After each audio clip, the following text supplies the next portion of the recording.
बिस्मिल्लाहिर्रहमानिर्रहीम अस्सलाम वालेकुम रहमतुल्लाहि व बरकातुहू। नाज़रीन, सबसे पहले तो कल जो इलेक्शन कमीशन की जानिब से एक फ़ैसला किया गया है, इसके ऊपर जो है वो बात करेंगे। लेकिन उससे पहले जो है वो रमज़ान आ चुका है, आज जो है वो रमज़ान की पहली सहरी है। तो मेरी दुआ है कि आप तमाम जितने भी जो लोग देखने और सुनने वाले हैं, आप सबको जो है वो मेरी तरफ से रमज़ान मुबारक। अल्लाह पाक आपके लिए ये जो रमज़ान है ये रहमतों वाला जो है वो आपके लिए बनाए। अल्लाह से दुआ है कि अल्लाह पाक आपकी तमाम जो ख्वाहिशात हैं वो कबूल फ़रमाए, और पाकिस्तान के लिए अल्लाह पाक जो है ये जो मुश्किल वक़्त है पाकिस्तान के लिए, अल्लाह अपने इस रहमत वाले महीने के सदक़े जो है पाकिस्तान को इन मुश्किलात से निकाले, और पाकिस्तान को हकीकी तौर पे आज़ाद करके पाकिस्तान को मुआशी और हर लिहाज से जो है पाकिस्तान को अल्लाह पाक खुशहाल बनाए। नाज़रीन, कल इलेक्शन कमीशन ने जो है वो एक फ़ैसला किया है, आइन के खिलाफ उन्होंने एक फ़ैसला किया है कि ये जो पंजाब की जो हुकूमत इमरान खान ने जो है वो असम्बलियाँ तहलील की थी, और केपी की जो असम्बलियाँ इमरान खान ने तहलील की थी, उसके बाद आइन जो कहता है कि 3 महीनों के अंदर-अंदर आपको जो है वो इलेक्शन करवाने हैं। लेकिन इलेक्शन कमीशन की आप बददियांती देखें, पहले तो ये हर तरह से कोशिश कर रहे थे कि किसी न किसी तरह से कोई ऐसा जवाज़ बनाया जाए, कोई ऐसा मौका मिले कि हम जो है वो इलेक्शन से नून लीग को बचा सकें। नून लीग को बचाने का मकसद जो है वो आप सबको पता है। पिछले 11 महीनों में जो भी कुछ हुआ है, जो कुछ इस इम्पोर्टेड हुकूमत ने किया है, इसमें आसिफ अली ज़रदारी और मौलाना फज़लुर रहमान जो हैं वो बैक पे हैं। तमाम तर सियासी नुकसान जो हुआ है वो मुस्लिम लीग नून को हुआ है। अब ये जो इलेक्शन कमीशन है, ये भी नून लीग का, आप ये कह लें कि उनका एक पार्ट 2 है मुस्लिम लीग नून का। तो इन्होंने क्या किया है, इलेक्शन कमीशन ने नून लीग को बचाने के लिए हर वो हरबा इस्तेमाल किया है जिसका मरियम सफदर ने इन्हें हुक्म दिया है। कोई आइन और कानून के मुताबिक इनका कोई भी फैसला नहीं हुआ। इन्होंने हर तरह से कोशिश की है कि पाकिस्तान तहरीक-ए-इंसाफ को साइड पे किया जाए, पाकिस्तान तहरीक-ए-इंसाफ को दीवार से लगाया जाए, पाकिस्तान तहरीक-ए-इंसाफ को मैदान से बाहर किया जाए, और नून लीग को अकेला जो है वो मैदान में छोड़ा जाए। नून लीग खुद ही इलेक्शन लड़े और खुद ही इलेक्शन जो है वो जीत भी जाए। अब तमाम तर हरबे जो जो इन्होंने इस्तेमाल किए हैं, जो काम इन्होंने किए हैं, तमाम में नाकामी के बाद अब कल जो इन्होंने फैसला किया है, ये आइन से इस तरह से जो है वो खिलवाड़ कर रहे हैं। आइन और कानून जो है वो इन्होंने तमाशा बना के रखा हुआ है कि 3 महीनों के अंदर-अंदर इनका काम है इलेक्शन करवाना। इलेक्शन कमीशन का और कोई काम नहीं है। लेकिन ये सियासी मुदाखलत हर जगह पे कर रहे हैं। जो काम इनका नहीं है, वो तमाम काम ये कर रहे हैं। लेकिन जो इनका काम है इलेक्शन करवाना, वो ये नहीं कर रहे। वो इसलिए नहीं कर रहे क्योंकि मरियम सफदर जो इन्हें हुक्म दे रही है, और बड़ों से जो हुक्म इन्हें मिल रहा है, वो तमाम हुक्म जो है ये मान रहे हैं, और तमाम तर जो फैसले हैं इनके, वो आइन के खिलाफ जा रहे हैं। नाज़रीन, कल जो है वो चीफ जस्टिस उमर अता बंदयाल ने कुछ रिमार्क्स दिए थे, जिसके बाद मैंने आपसे ये कहा था कि इन रिमार्क्स के ऊपर जो है वो खुश होने की ज़रूरत नहीं है। पिछले 11 महीनों से यही चीफ जस्टिस हैं, और जब इमरान खान ने कौमी असम्बली तहलील कर दी थी, ये जो रिजम चेंज ऑपरेशन हुआ था, इमरान खान ने असम्बली तहलील कर दी थी और दोबारा से इंतखाबात का ऐलान किया था, तो फिर कौमी असम्बली को किसने बहाल करवाया? कौमी असम्बली का इजलास किसने बुलाया? किसकी अदालत में शहबाज शरीफ पे फर्द जुर्म आयद होना थी, लेकिन किस अदालत ने शहबाज शरीफ के लिए वोटिंग करवाई और शहबाज शरीफ को वज़ीर आज़म बनवाया? कौन था? यही अदालतें थी।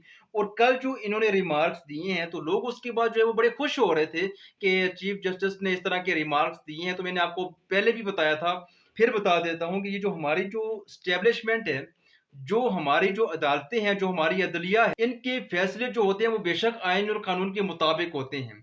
लेकिन वो जो इन्हें जब जहाँ पे जो आइन और कानून इन्हें इस्तेमाल करना हो, जो जब इनकी जहाँ पे ज़रूरत हो, उस वक़्त वो उस आइन और कानून के मुताबिक फ़ैसला कर देते हैं। लेकिन जब इनकी ज़रूरत ना हो, तो ना तो इन्हें आइन याद होता है, ना ही इन्हें कानून याद होता है। आपने कौमी असम्बली और पंजाब के वक़्त आपने देखा होगा कि जब पीटीआई का मफ़ाद था, तो इन्होंने कौमी असम्बली में या पार्लियामेंट में आप ये कह लें कि इन्होंने मुदाखलत की है।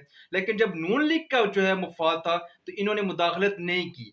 नून लीग को बचाने के लिए मुदाखलत नहीं की पंजाब असम्बली में। लेकिन पाकिस्तान तहरीक-ए-इंसाफ को जब नुकसान हो रहा था, नून लीग को फ़ायदा हो रहा था, तो इन्होंने पार्लियामेंट के अंदर मुदाखलत की है। आपके सामने है पिछले 11 महीनों से जो भी कुछ पाकिस्तान में हुआ है, यही चीफ जस्टिस थे, और यही तमाम इदारे और तमाम जो लोग हैं, यही सब थे, यही जजेस थे। तो क्या फ़ैसले हुए हैं? इन्होंने वो तमाम फ़ैसले किए हैं जिससे सबको खुश किया जाए। सबको खुश करने की सूरत में नुकसान किसका हुआ है? नुकसान पाकिस्तान का हुआ है। जो इन्होंने फ़ैसले किए हैं बहुत सी बार ये जो 11 महीने जो गुज़रे गए हैं, इनमें बहुत सी बार अदालत ने ये रिमार्क्स दिए हैं कि हमने सबको देखना है, हमने सबको मैनेज करना है। मतलब कहने का ये है कि इन्होंने सिर्फ़ मैनेज करना है, सब खुश हो जाएँ, नुकसान किसी का ना हो, पास कोई भी ना हो और सबको खुश करते-करते जो है वो पाकिस्तान को जो ये जो दिवालिया निकला है, इन्हीं के फैसलों से निकला है। अब कल जो है वो चीफ जस्टिस ने रिमार्क्स दी और लोग जो है वो बड़े खुश हो रहे थे कि चीफ जस्टिस जो है वो अब इसमें जो है वो मुदाखलत करेंगे और इलेक्शन कमीशन को वो कहेंगे कि आप जो है वो वक्त के ऊपर जो है वो इलेक्शन करवाएं। मैंने आपको एक चीज कही थी, इसी दौरान मैं आपको बताता चलूं कि मैंने आपसे ये चीज कही थी कि इलेक्शन कमीशन को जो है वो इस्तेमाल किया जाएगा, अदलिया भी जो है वो इस्तेमाल होगी, अदलिया ही नून लीग को रास्ता देगी इलेक्शन में जाने के लिए। अब ये किस तरह से इमरान खान की बात मान के नून लीग जो है, कोई उनके पास बयानिया नहीं है। ये जो महंगाई का तूफान है, जो मुल्क की तबाही इन्होंने कर दी है, मैशत इन्होंने जो है वो हमारी किस हाल पे ला के इन्होंने खड़ी कर दी है। पाकिस्तान के जो ज़र मुबादला के जो ज़खायर हैं, वो पाकिस्तान की तारीकी जो है वो कम तरीन सतह के ऊपर है। एक्सपोर्ट हमारी तबाह हो गई हैं। टैक्स कलेक्शन जो है वो हमारी जो है वो हदफ जो है वो हम हासिल नहीं कर पा रहे। तो हर तरह से ये जो नुकसान हो रहा है, ये जो तबाही हुई है, ये जो मईशत हमारी तबाह हो गई है, सबकी कसूरवार जो है ये नून लीग है। अब नून लीग ऐसी सूरत में किस तरह से इलेक्शन में जा सकती है? और दूसरी तरह से अगर ये इलेक्शन में इस तरह से चले जाते हैं, तो इससे साफ नजर ये आ रहा है कि इमरान खान की जीत है। उस तरह भी इनका बयानिया जो है वो कमजोर हो रहा है और जो इनका वोटर है उसके पास कोई बयानिया नहीं पहुंच रहा कि उन्होंने किस तरह से अपने वोटर को जो है वो आगे लेके चलना है। इसलिए ये जो इलेक्शन कमीशन ने जो काम किया है, ये जो इलेक्शन कमीशन ने कहा है कि हम जो है वो इलेक्शन करवाएंगे 8 अक्टूबर को। इलेक्शन कमीशन होता कौन है कि इलेक्शन का ऐलान करने वाले, कि इलेक्शन किस तारीख को होंगे? इलेक्शन कमीशन ये ऐलान नहीं कर सकता। फिर दूसरी चीज ये है कि अगर इलेक्शन कमीशन जो है किसी भी तरह से किसी भी मसले और मसाइल के ऊपर इन्हें इलेक्शन जो है वो आगे लेके जाना भी पड़े, सुप्रीम कोर्ट के जरिए, अदालत के जरिए या किसी भी तरह से सिर्फ और सिर्फ 10 दिन जो है ये इलेक्शन को आगे लेके जा सकते हैं। उस वक्त किसी मसाइल की वजह से वो भी अदालत के जरिए, जो खुद जो है वो इस तरह से ऐलान नहीं कर सकते, खुद जो है वो इस तरह से फैसला नहीं कर सकते जिस तरह से कल इन्होंने जो है वो ऐलान कर दिया कि इलेक्शन जो है वो अक्टूबर में होंगे। अब ये जो कुछ हुआ है, ये इन्होंने आइन को ये इन्होंने आइन को तोड़ा है। आइन को तोड़ने की जो सजा है उसके ऊपर आर्टिकल 6 लगेगा। जो जो इस फैसले में शामिल है उन तमाम के ऊपर जो है वो आर्टिकल 6 लगेगा और इसकी सजा जो है वो उम्र कैद और सजाए मौत है। लेकिन मैं आपको ये चीज बता दूं कि जो इलेक्शन कमीशन जो है, चीफ इलेक्शन कमिश्नर है, इसके खिलाफ कोई कार्रवाई नहीं होगी। इसके खिलाफ कार्रवाई इसलिए नहीं होगी कि ये जो इतने बड़े बड़े जो ये फैसले कर रहा है, ये अपनी मर्जी से नहीं कर रहा। अगर इसको पता हो, अगर इसके साथ कोई भी ना हो, सिर्फ और सिर्फ नून लीग इसके साथ खड़ी हो या सियासी जमात इसके साथ खड़ी हो, कभी भी चीफ इलेक्शन कमीशन जो है वो आइन को तोड़ नहीं सकता। इतनी हिम्मत इसमें नहीं आ सकती। इतनी हिम्मत तब आती है जब कोई ताकतवर जो लोग हैं वो इन फैसलों में इसके साथ शामिल हों, जिन्होंने इसे यकीन दहानी करवाई हो कि आपके ऊपर जो है वो आर्टिकल 6 नहीं लगेगा, आपके खिलाफ कोई भी कार्रवाई नहीं होगी, आपके खिलाफ कोई भी ऐसी कार्रवाई नहीं होगी जिसमें आप जो है मुस्तकबिल में जाके भी आगे आप फंस जाएंगे। किसी ने इसे यकीन दहानी करवाई है कि हम आपका तहफ़्फ़ुज़ करेंगे, तो फिर वो कौन है जिसने इसे इतनी यकीन दहानी करवाई है कि अगर आप आइन तोड़ेंगे भी तो फिर भी हम जो है वो आपको बचा लेंगे? कौन जो है वो इतना ताकतवर है? अब इसके खिलाफ तो कोई जो है वो कार्रवाई नहीं होगी, लेकिन अदालत जो है वो इसमें मुदाखलत करेगी। अदालत मुदाखलत इसलिए करेगी कि ना तो नून लीग की सुनी जाएगी और ना ही जो है वो पाकिस्तान तहरीक-ए-इंसाफ की सुनी जाएगी। इलेक्शन जो है वो अक्टूबर में नहीं होंगे, इलेक्शन पहले होंगे और बहुत पहले होंगे, लेकिन अदालत जो है वो इसका ऐलान करेगी। अदालत के जरिए ये फैसला होगा। अब ये जो पार्लियामेंट का जो मसला है, पार्लियामेंट के जो फैसले हैं, ये अदालत कर रही है। पिछले 11 महीनों से पाकिस्तान के अंदर एक मार्शल लॉ लगा हुआ है जिसमें तमाम तर फैसले जो हैं वो अदालत के जरिए हो रहे हैं। तमाम तर सियासी जमातें जो हैं वो फैसले करने में मुकम्मल तौर पे नाकाम हो चुकी हैं। उसके बाद तमाम तर फैसले जो हैं वो अदालत ने किए हैं, हमारे सामने है पिछले 11 महीने तमाम फैसले जो है वो अदालत कर रही है। अब ये जो फैसला है, सदर पाकिस्तान ने जो फैसला किया है, जिसका नोटिफिकेशन चीफ इलेक्शन कमिश्नर ने, ये जो इलेक्शन कमीशन है इसने जारी भी किया है। अब दोबारा से इन्होंने वो नोटिफिकेशन जो है वो वापस ले लिया है और अक्टूबर में इलेक्शन का ऐलान कर दिया है। ना तो इलेक्शन जो है वो सदर पाकिस्तान के ऐलान के मुताबिक होंगे, और ना ही इलेक्शन जो है वो इलेक्शन कमिश्नर जो उन्होंने इलेक्शन कमीशन ने जो ऐलान किया है, ना तो इलेक्शन उसके मुताबिक होंगे। इलेक्शन का जो फैसला है वो अदालत करेगी। अब ये जो सारा मामला है वो अदालत के अंदर जाएगा। अदालत किस तरह से इसको आगे लेके चलती है, किस तरह से फैसला करती है, क्या क्या रिमार्क्स जो है वो सामने आते हैं, कहां कहां से आयन और कानून अपनी जरूरत के मुताबिक निकाला जाता है, फिर उसको इस्तेमाल किया जाता है, ये तो अगले जो है वो चंद दिन बता देंगे, या शायद चंद घंटे ही जो है वो बता दें और चंद घंटों में फैसला हो जाए।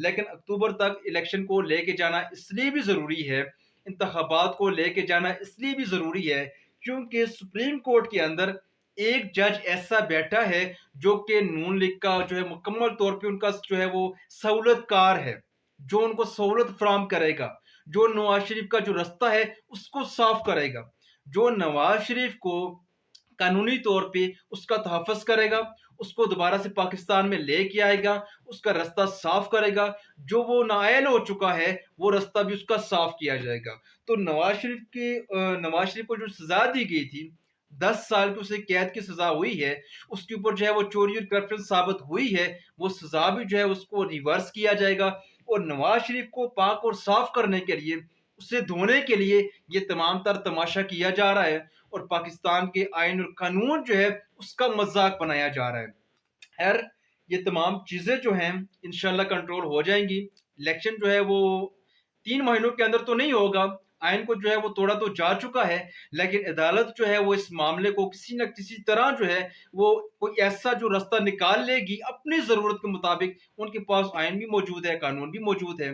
मैंने आपको पहले भी बोला था कि जब इनकी जरूरत हो तो जरूरत के मुताबिक जो है वो अपने फैसले जो है वो जरूरत के मुताबिक किसी भी तरह से कहीं से भी आइन और कानून जो है उसको ढूंढ के ले आते हैं, और फिर जरूरत के मुताबिक जो है वो फैसले कर देते हैं, और सबको खुश करने के लिए वो ये फैसला भी कर लेंगे। इलेक्शन की तारीख अदालत देगी, लेकिन अब देखते हैं कि अदालत किस तरह से इस मामले को जो है वो निपटाती है, और किस तरह से किस दिन जो है इलेक्शन का ऐलान होता है। तो इस सूरत में देखते हैं कि नून लीग को ये किस तरह से खुश करते हैं, पाकिस्तान तहरीक इंसाफ को किस तरह से खुश करते हैं, एस्टेब्लिशमेंट जो है वो किस तरह से इसमें असरअंदाज हो के इस मामले को जो है वो सुलझाती है। चीजें जो है वो आइंदा चंद घंटों में सामने आ जाएंगी।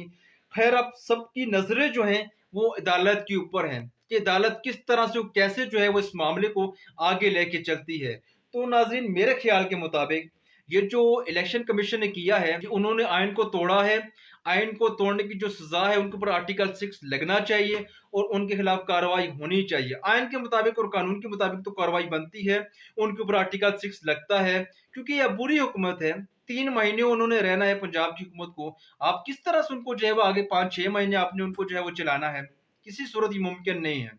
और अगर आप इस तरह से करेंगे फिर इसका मतलब ये है पाकिस्तान में आइन जो है वो तोड़ा जा चुका है, आइन के ऊपर हमला हो चुका है, और आइन और कानून को बचाना जो है वो अवाम की जिम्मेदारी है, और उससे पहले जो है वो सुप्रीम कोर्ट की जिम्मेदारी है। अब देखते हैं कि सुप्रीम कोर्ट जो है वो किसी के दबाव में आके आइन को तोड़ने की जिन्होंने कोशिश की है उनके हक में फैसला करते हैं, या तो फिर जमहूर के हकूक का तहफ़्फ़ुज़ करके आइन और कानून जो है वो उसको बहाल करवाते हैं। इसी के साथ ही अगली वीडियो में फिर मिलते हैं, तब तक के लिए मुझे दीजिए इजाज़त। अल्लाह हाफ़िज़।